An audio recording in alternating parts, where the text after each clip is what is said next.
হযরত আব্দুল্লাহ ইবনে মাসউদ রাদিয়াল্লাহু তাআলা আনহু বলেন, রাসূলুল্লাহ সাল্লাল্লাহু আলাইহি সাল্লাম বলেছেন, আমার জীবনে বেঁচে থাকাটা যতটা উপকারী তোমাদের জন্য, আমার মৃত্যুটা ঠিক ততটাই উপকারী, কল্যাণকর। আমার মৃত্যুর পর তোমাদের আমল, নেকি, ভালো কাজ সব আমার কাছে পেশ করা হবে। সুতরাং তোমাদের পুণ্যময় আমল আমি দেখব।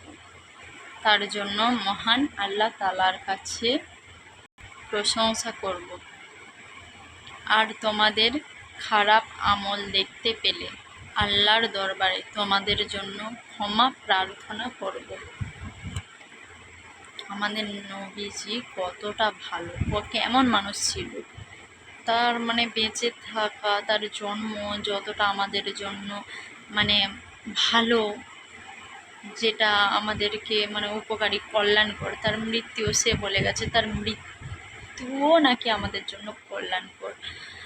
আমাদের যত আমল আছে তার কাছে সমস্ত কিছুই পেশ করা হয়। আর খারাপ আমল দেখতে পেলে বা খারাপ কাজে দেখতে পেলে সে আমাদের জন্য ক্ষমা প্রার্থনা করে।